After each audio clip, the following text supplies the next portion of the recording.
السلام عليكم. انا جاي اتكلم على مانشستر يونايتد وتوتنهام. لو وصلك الفيديو اشترك في القناه.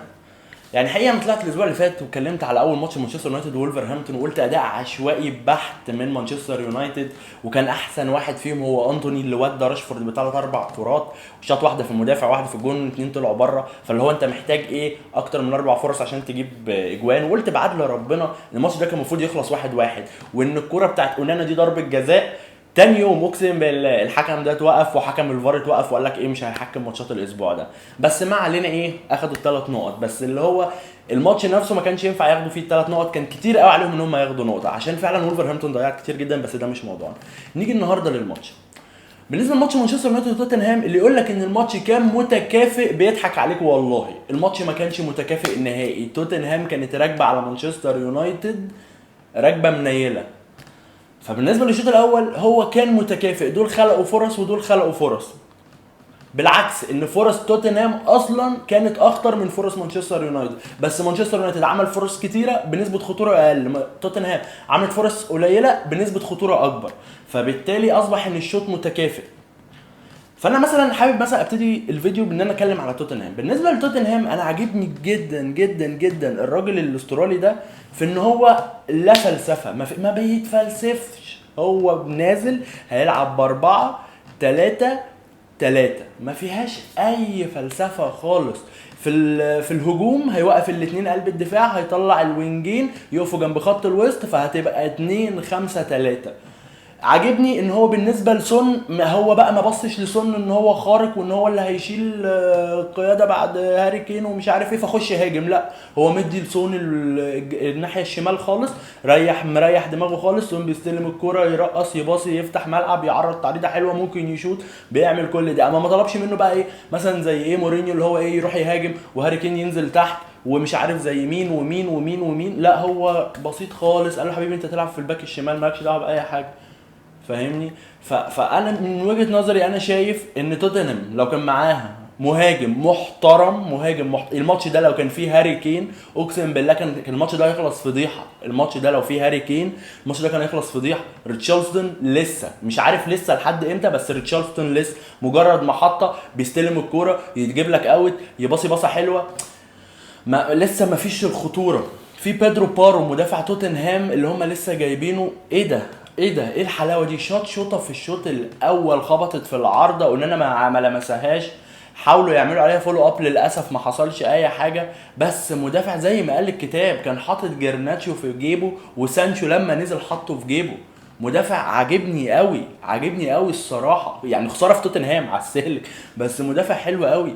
نيجي لنص الملعب، نيجي لبسومه وصار، ايه ده ايه الحلاوه دي. هي كانت معركه نص ملعب وحقيقي توتنهام عرفت مانشستر يونايتد يعني ايه لعيبه نص ملعب باتنين لعيبه، وهم بيلعبوا بكازيميرو وهم بيلعبوا بماونت وهم بيلعبوا ببرونو. اوسخ مباراه لبرونو شفتها في حياتي. لبرونو ده بيجي له كوره بيلعبها في الاوت لوحده، كوره في نص الستة ياردة في الشوط الاول في المربع بتاع الستة لوحده، والجون ما طلعش جابها، طلعها بره. واول ما طلعها بره بص للاوفسايد ما ندمش يعني، بعد كده ندم بقى ان هو ازاي يعني.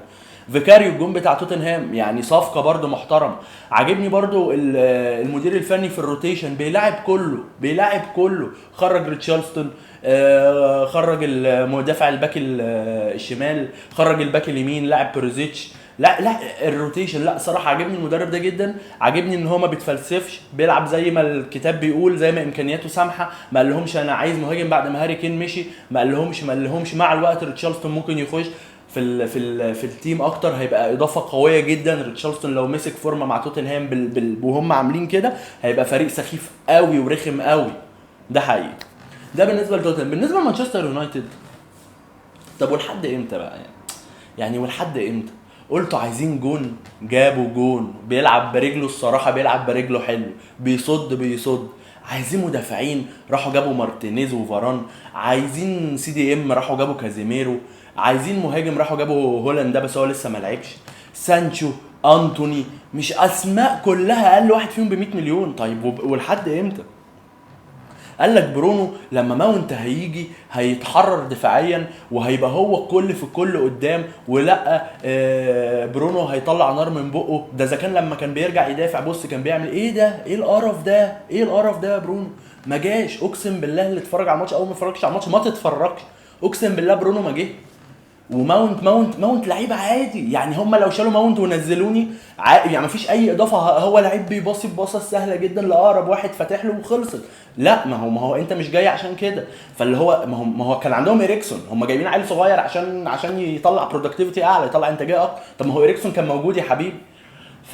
فماونت ملوش اي تاتش حقيقي، عديم الريحه، عديم اللون، عديم الطعم، ملوش اي منظر في الملعب. فده كان يعني بالنسبه لمانشستر يونايتد الصراحه. يعني المهاجم لما يجي يعني هيلعب ازاي، هيقعد مين، هيقعد جرناتشو، فراشفورد هيجي شمال، فالمهاجم هينزل في النص. راشفورد برضو لسه بعيد قوي، راشفورد جاله فرص برضو. انتوني كان احسن لعيب في مانشستر يونايتد في الشوط الاول، الشوط الثاني كلهم زي القرف، كلهم زي ما تعرفش في ايه حصل يعني. ده كانوا خارجين 0-0. طب الشوط الثاني المفروض يبقى فيه حاجه، يبقى فيه حاجه زياده يعني. مثلا يعني برضو تعقيب بسيط يعني، مثلا المدرب بتاع توتنهام لما خرج ريتشارلستون ونزل بريزيتش ونزل المهاجم الثاني ده، جابوا جون اصلا يعني. بريزيتش عمل له اسيست وهو جاب جون، اي نعم مارتينيز كملها اون جول، بس يعني عملوا حاجه.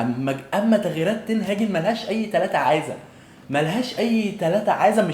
يعني مش هتحس ان في حاجه حصلت، نزل عيان وطلع ميت عادي يعني، مفيش اي مشاكل. فمانشستر يونايتد غريبه. اتكلمت برضو الصراحه الفيديو اللي فات بتاع وولفرهامبتون، قلت ان يا جماعه ما تستعجلوش على مانشستر يونايتد. ممكن مانشستر يونايتد ده ما يبقاش شكلها، ممكن لسه بتبقى بتحسس على الدوري، وممكن ده يبقى الشكل الطبيعي بتاع مانشستر يونايتد عادي جدا. فهو يا اما كده يا اما كده. بس اللي انا شايفه ان مانشستر يونايتد من ماتش هوم كسباه 1-0 بالعافيه، والحكم اللي حكم لهم قالوا له مش هتحكم ماتشات الاسبوع اللي بعده، وماتش زي ده اوي مع توتنهام اللي هي برضو اللي لسه بايعه المهاجم الرئيسي بتاعها وبتبني فريق وتخسر 2-0، لا الصراحه حاجه ما تطمنش خالص، وحاجه تسد النفس لاي حد بيشجع مانشستر يونايتد. ده كان كل حاجه ليها علاقه بماتش مانشستر يونايتد وتوتنهام. لو اتبسطت في الفيديو اشترك في القناه، اشوفكم على خير، شكرا.